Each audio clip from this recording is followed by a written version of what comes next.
생활은 의학, 의학으로서의 생활. 대한생활습관의학 교육원이 건강하고 행복한 사회를 함께 만들어갑니다. 대한생활습관의학 교육원을 소개합니다. 대한생활습관의학 교육원은 글로벌 생활습관의학 연맹기관 소속이자 국제생활습관의학 보드기관과는 파트너 기관이며 미국 생활습관의학회 자매기관입니다. 2020년 세계 인구 사망의 73%는 비감염성 질환인 만성질환과 관련하고 있습니다. 2002년에 예측했던 60%보다 훨씬 더 증가된 사망률입니다. 미국 성인 10명 중 6명은 만성질환자이고 10명 중 4명은 2개 이상의 질환 보유자입니다. 한국의 경우 만성질환으로 인한 사망은 전체 사망의 80.8%를 차지하며 사망 원인 상위 10위 중 7개가 만성질환입니다. 통계청이 제공하는 2016년 사망 원인 통계 데이터입니다. 살펴보시죠.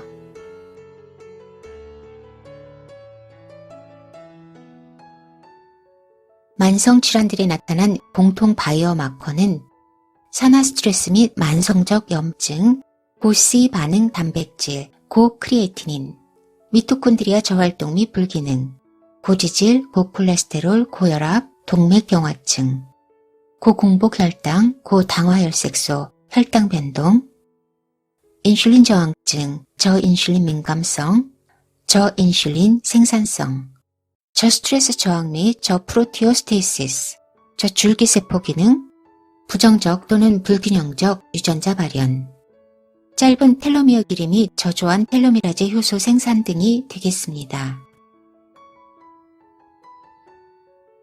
만성질환 및 관련 바이오마커의 주된 원인은 무엇일까요? 사람들이 일상생활 속에서 선택하고 경험하게 되는 건강하지 못한 독소적 생활 방식과 습관입니다. 후속 유전자학을 포함하여 증가하는 수많은 연구 문헌들 및 데이터는 이를 거듭 확인하고 있습니다. 구체적 예를 살펴보면 가공식품, 육류, 고당분, 고지질, 산화 및 염증 유발 음식, 신체 비활동, 수면 부족, 흡연 및 과도한 음주를 포함한 위험한 약물과 중독, 부정적 스트레스, 부정적 심리, 부정적 인간관계 및 저조한 지원, 부정적 환경 노출과 참여 등이 포함됩니다. 호주인 8,800명에 대한 연구에 의하면 하루 TV 시청 시간 1시간이 증가할 때마다 사망으로 이끄는 전체 확률이 11% 증가하는 것으로 나타났습니다. 패스트푸드를 자주 먹는 성인은 그렇지 않은 이들에 비해 우울증의 위험이 40% 더 높을 수 있고요. 일주일간 매일 6시간 이하의 수면을 하게 되면 염증, 신진대사 기능, 면역 기능 및 스트레스 반응과 관련된 711개의 유전자 발현의 부정적 현상이 초래됩니다. 스트레스, 예로 어린 시절 역경 또는 사회관계적, 경제적, 환경적 스트레스는 우울증과 텔로미어 마모 및 길이 감소를 초래하고 이것은 노화 촉진, 만성적 노화적 질병 유발의 전제가 됩니다. 높은 사회적 고립 및 외로움의 경험은 염증 질환의 위험을 높이고 말초혈관 저항, 고혈압, 동맥경화증을 포함한 심장병을 유발시킬 수 있습니다. 생활습관의학은 개인에서부터 사회까지 사람들이 치유적 생활습관들을 채택하고 실시하고 유지하도록 도와줌으로써 그들의 질병 예방 및 치료, 심지어 반전, 또한 건강과 웰니스 증진 및 건강 수명에 진실하게 기여하려는 미션을 가진 환자 중심의 착한 의학이자 실천 의학입니다. 질병 수명이 아닌 건강 수명을 늘리고 질병, 고통, 노화, 사망을 유발하고 탁식, 페르싱, 유독하거나 파괴적인 생활습관을 건강, 웰빙, 웰에이징, 생명을 증진시키는 리스토러티브, 드라이빙, 삶을 활기차고 풍요롭게 하는 생활습관으로 바꾸어 나갑니다.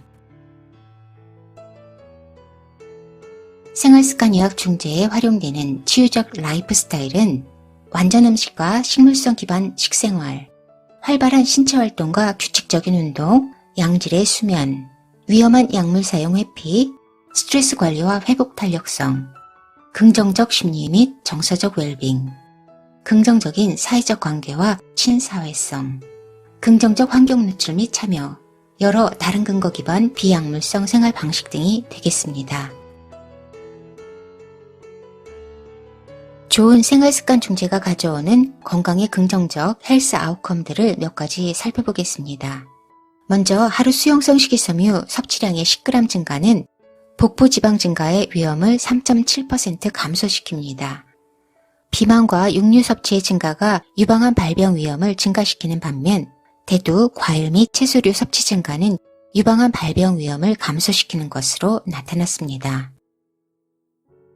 100만 명에 가까운 참가자들을 포함하는 22개의 연구들을 분석한 결과 매주 2.5시간 150분 중등도 운동은 사망률 19%를 감소시켰고 매주 7시간 운동으로는 사망률 24%가 감소했습니다. 금연만으로 심장질환 위험을 50% 낮출 수 있습니다. 그리고 정상 체중 및 정상 허리둘레를 유지하는 것만으로도 심장질환의 위험을 35에서 50%까지 감소시킬 수 있습니다. 삶에 대한 의미가 높은 사람일수록 삶의 목적이 증가하고 낮은 스트레스 인지, 편도체 및 안배 쪽 대상 피질 활성화 저하, 부정적이고 해로운 자극에 대한 정서적 조절이 증가하는 것으로 나타났습니다. 1개월 동안 콜레스테롤 저하식품, 저포화 지방의 고복합 탄수화물 식단을 유지한 그룹과 심장병약, 로바스테틴을 복용한 그룹, 이 두 그룹의 LDL 콜레스테롤 변화를 비교했습니다. 로바스테틴 4주 복용으로는 LDL 콜레스테롤 수치가 30.9% 감소했고 저포화 지방 고복합 탄수화물 식단으로는 28.6%가 감소했습니다. 이 두 그룹은 의미 있게 유사한 LDL 콜레스테롤 저하를 보였습니다. 3개월 동안 종합적 생활습관 개선을 시행했습니다. 채식, 중등도 운동, 스트레스 관리, 사랑 또는 지지적 관계의 유지가 그 내용이었고요. 이렇게 3개월을 생활한 후 나타난 결과는 체중, 복부 비만, 혈압, 지질 프로필에 긍정적 변화가 있었고요. 453개의 전립선 암세포 유전자 발현 비활성화, 반면 48개의 종양 억제 유전자 발현은 활성화되었습니다. 이 연구를 5년 후속 관찰한 결과 전립선 암 환자의 텔로미어 길이가 그리고 텔로미라제 효소의 생산이 증가한 것으로 나타났습니다. 오른쪽 사진은 유전자 발현 활동을 그래프로 나타낸 지도로 생활습관 중재 전과 후의 차이를 보여주고 있습니다. 2.8년 동안 당뇨병 약 메트폴민을 먹었을 때와 약 먹지 않고 생활 방식만을 개선했을 때 당뇨병 발병률의 차이를 비교했습니다. 2.8년 동안 당뇨병 약 메트폴린을 먹었을 때 위약과 비교하여 당뇨병 발병률 31% 감소했고요. 생활 방식을 개선했을 때는 위약과 비교하여 58% 감소한 것으로 나타났습니다. 생활 방식 개선의 효과가 당뇨약보다 거의 2배로 우수함이 증명되었습니다. 또한 시간이 갈수록 그 차이는 더 차별화되었다고 합니다.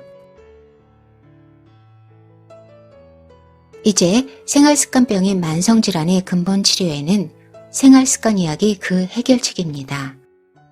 건강과 웰빙 증진 또한 의료보건 케어의 질 향상과 의료비 감소의 본질적 해결책은 생활습관의 전환과 업그레이드, 즉 삶의 방식 개선에 지혜로운 답이 있습니다.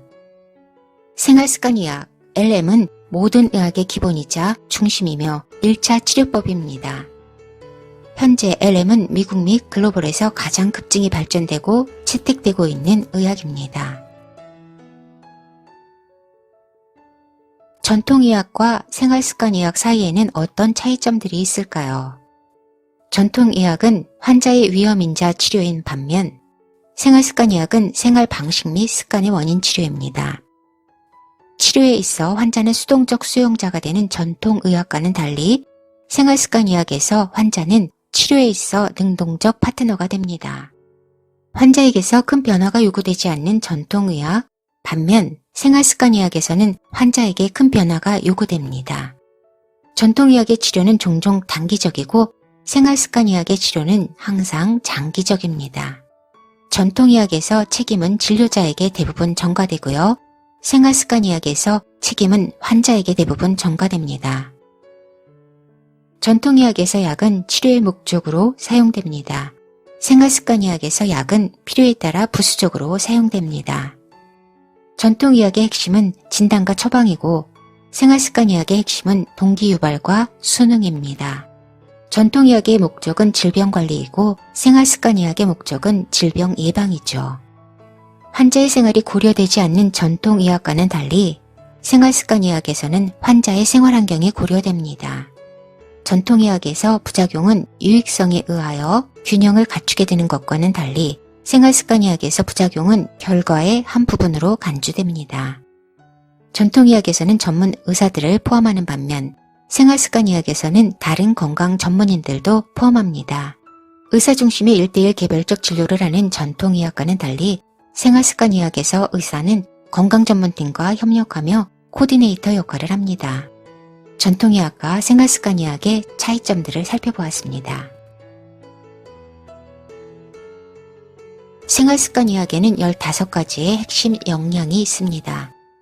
생활습관의학을 사용하고 실행하는 1차 의료 제공자들에게 요구되는 이 15가지의 필수 능력들은 다음 4분야를 포함합니다. 리더십, 지식, 기술, 진료실 및 커뮤니티 활동입니다. 긍정적인 건강 및 의료 성과를 위하여 모든 의료인들과 보건케어 전문인들은 이 15가지 생활습관의학 핵심 역량을 기본적으로 갖추고 필요에 따라 효율적으로 실행하도록 기대됩니다.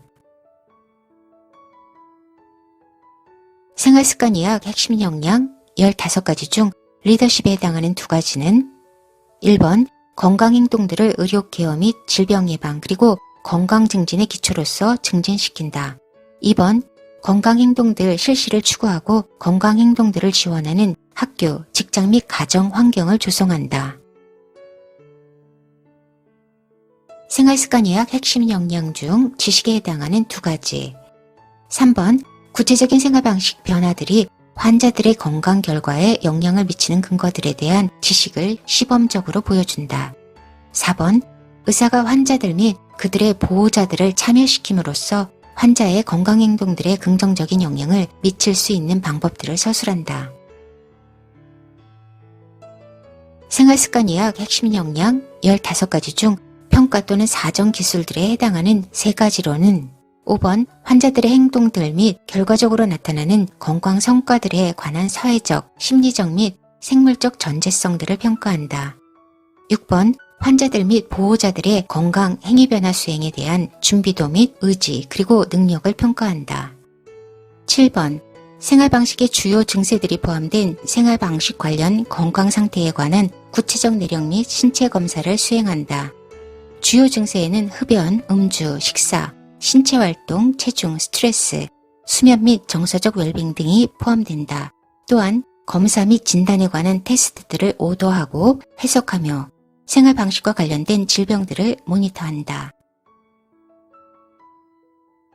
생활습관의학 핵심 역량 중 관리기술과 관련된 4가지는 8번 환자들이 그들의 건강행동들 및 생활 방식들을 관리할 때 그들을 돕기 위한 국가적으로 승인된 의료 시행 지침서들 가령 고혈압 및 금연 지침서들을 사용한다. 9번 환자들 및 그들의 보호자들과의 효율적인 관계들을 형성함으로써 근거 기반 상담 방법들 및 도구들 그리고 추적 접근을 사용하는 행동적 변화에 영향을 가하고 그것을 유지할 수 있도록 한다. 10번 환자들 및 그들의 보호자들과 협력함으로써 근거 기반적이자 성취적이고 구체적이며 또한 생활 방식 처방들과 같은 기록을 하는 행동 계획들을 설정할 수 있다. 11번 환자들로 하여금 건강한 생활 방식을 실천, 관리하고 유지하도록 도우며 또 환자들의 생활 방식과 관련 필요가 있을 시 다른 건강 케어 전문인들에게 의뢰한다.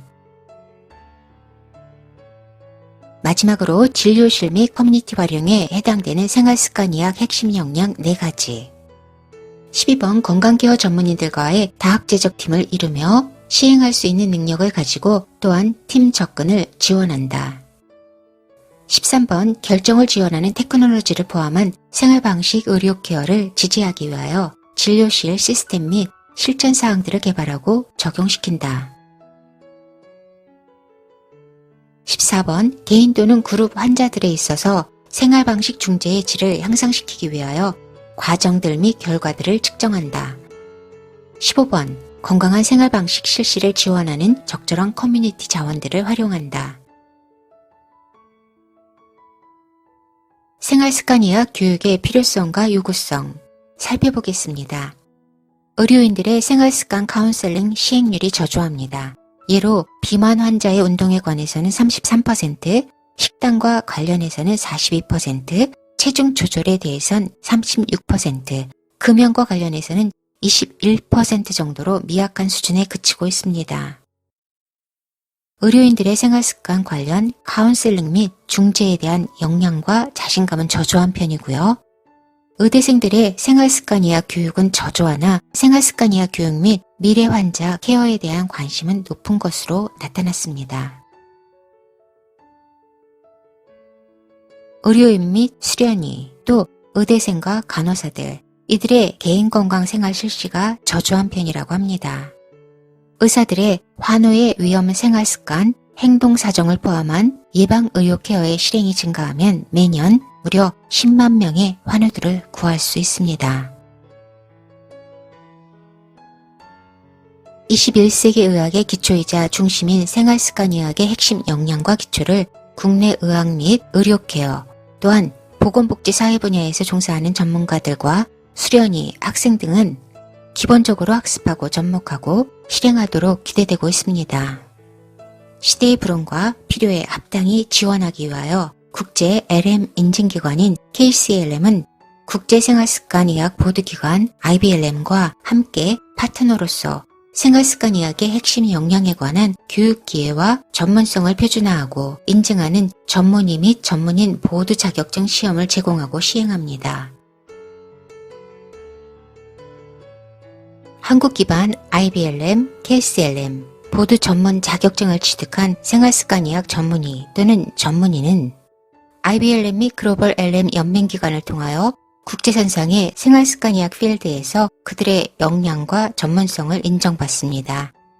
KCLM을 통하여 한국 기반 IBLM 전문의 또는 전문인으로서 IBLM과 LMGA 글로벌 생활습관의학 연맹기관에 등록되며 본 KCLM의 정회원으로 승격됩니다. KCLM을 통하여 한국에서의 생활습관의학 전문의 또는 전문인 역량과 전문성 또한 권위와 위상을 인정받습니다.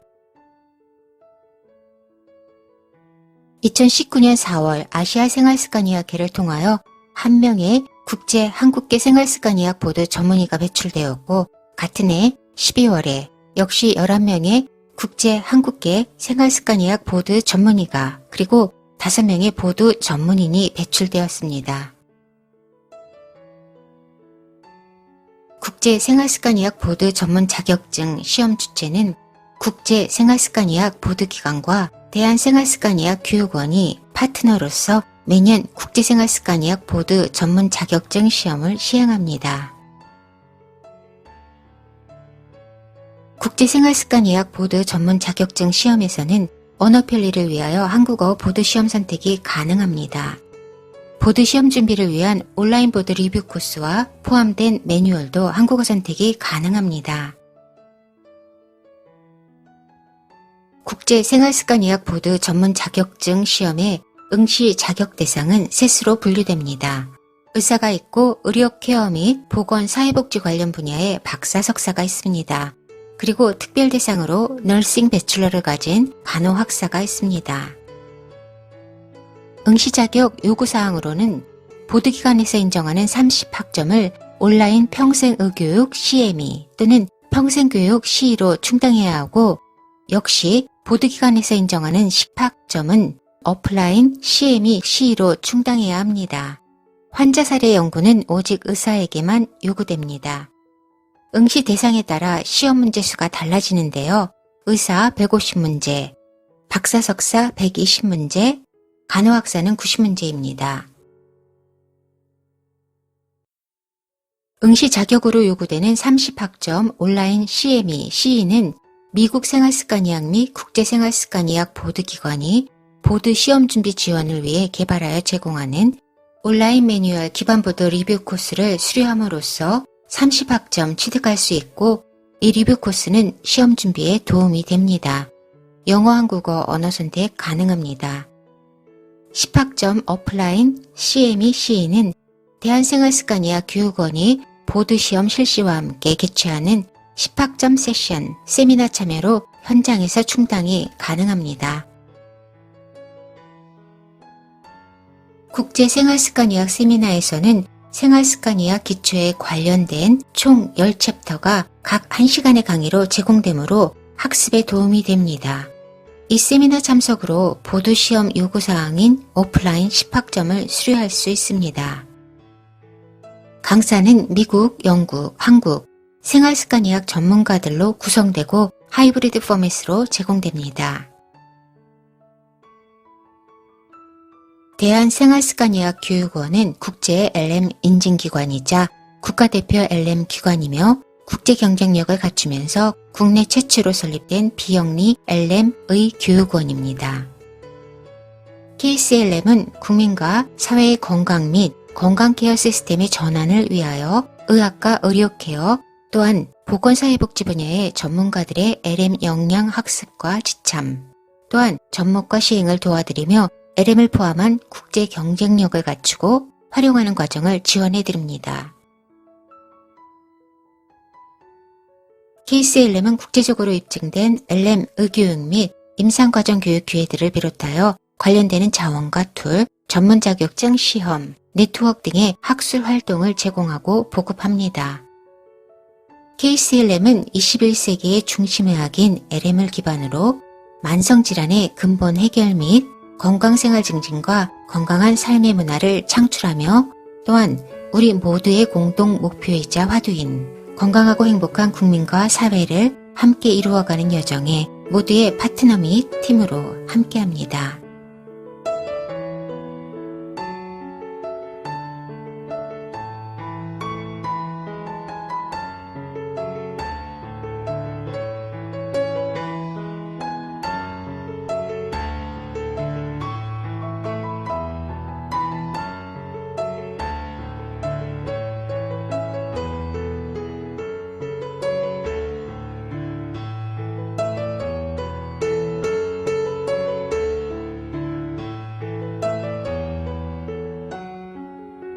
대한생활습관의학 교육원 안내 영상을 시청해 주셔서 감사합니다.